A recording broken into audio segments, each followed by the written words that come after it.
আসসালামু আলাইকুম রহমতুল্লাহি ওয়া দর্শক,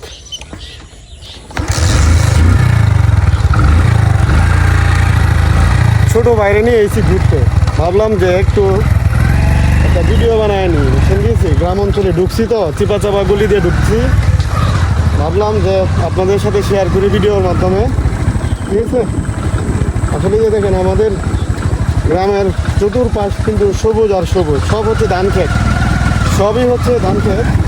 বুঝছেন কি, সবই ধান ক্ষেত। আসলে এই সময়ের ভিউটা খুবই সুন্দর, খুবই সুন্দর, খুবই সুন্দর। আপনার এক কথাই হচ্ছে অসাধারণ, অসাধারণ ভিউ।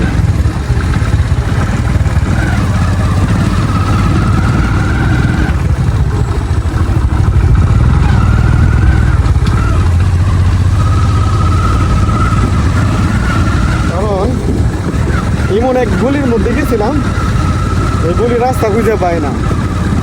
যাওয়ার চিন্তা ভাবনা ছিল আপনার ওই রাস্তাটার মধ্যে, কিন্তু ওই পর্যন্ত কিন্তু আর যাইতে পারি নাই। এর আগে আপনার রাস্তা মাঝখান দিয়ে ব্লক, বুঝতে পারছেন? এই জন্যে আবার ফিরতে চলে আসতেছি। আমার মেইন রুটতে কিন্তু আবার ঢুকবো, ওই রাস্তার মধ্যে ঢুকে ব্লক বানাবো আর কি। এই আমার ছোটো বাইরে নিয়ে সেও চাইতেছে কদিন ধরে যে ভাই চলেন মোটর সাইকেল দিয়ে ঘুরি। ভাবলাম যে আজকে যখন সময় পাইলাম, যে ছোটো ভাইয়ের আবদারটা অবশ্যই না রাখলে নাই হয়। এই জন্যে ছোটো ভাইয়ের আবদার রাখতে গিয়ে আজকে বিকালবেলা বের হইতে হচ্ছে। আলহামদুলিল্লাহ তাকে নিয়ে বের হতে পেরেছি। সময় আর সবসময় তো সুযোগ আসে না, এই আমরা সময় পাইলাম। ছোটো ভাই, তোমার কাছে কেমন লাগতেছে ভাইয়া? অনেক ভালো লাগতেছে। ভালো লাগতেছে, মাশাআল্লাহ মাশাআল্লাহ। আসলে এই বয়সে কিন্তু মোটর সাইকেল দিয়ে চলাফেরা করতে খুবই শখ প্রত্যেকেরই।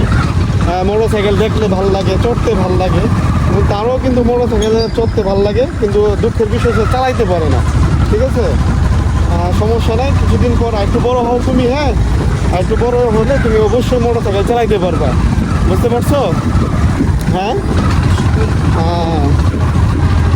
আমরা এখন মেইন রোডে চলে আসছি।